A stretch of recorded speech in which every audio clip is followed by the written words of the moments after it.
the reason why I said it's good to have a scroll wheel on your mouse. This is the simplest way of zooming in and out, is having a scroll wheel. I'm simply scrolling backwards to zoom out, scrolling forward to zoom in. That's the way that you'll zoom around your drawing 9 times out of 10. So I highly suggest you have a scroll wheel because it can be difficult to do it without. Now, there are ways to zoom without a scroll wheel. I think we're going to focus on a couple of core ones, even though there's other options. But first, let's start the zoom command. So we can either type Z-enter. That opens up our zoom command with subcommand options. I can also type zoom. That'll do the same thing.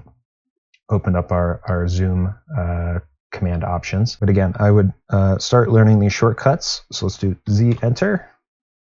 And let's talk about these options. So very typical of most AutoCAD commands is you're going to have options within the command itself. So it wants to know what kind of zoom do we actually want to do. So we've got options of all, center, dynamic, extents, previous, scale, window, object. So there's a lot of different ways you can do this. I probably use 4 of these. So I'm going to talk about those that I find really useful. You can see with these subcommands, the first letter, it's usually the first letter, not always, but usually it's the first letter, is highlighted with a different color. The mine's slightly blue where the rest of the word is black. And what that means is I can also enter in another shortcut for these different subcommands. So for example, our first one we're going to talk about is I could type, let's zoom away. Let's actually add a weirdo thing out to the side. So let's say I'm here. I can type Z-enter, A-enter, and that's going to show. So what that is, that's zoom all. So if I type Z again, that's our first option, all. So not only typing Z-enter, A-enter will give me this effect. I can also type Z-enter and then click on all.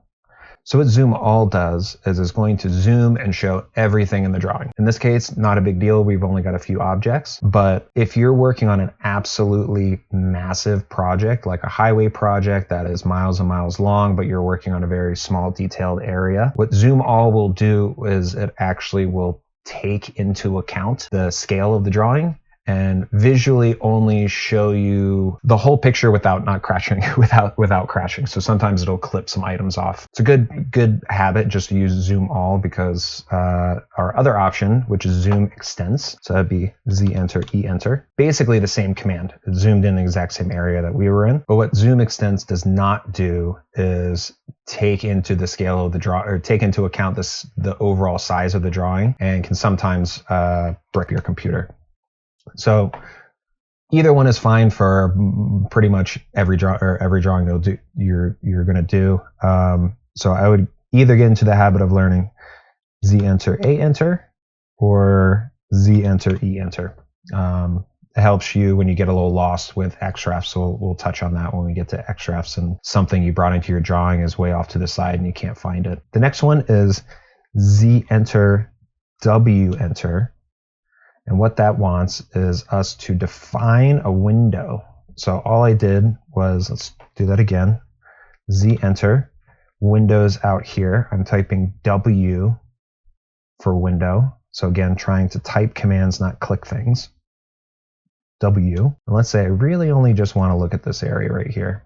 So I'll just left click. I'm drawing a little box, and it's going to zoom into where the box was that I drew. I could do that again.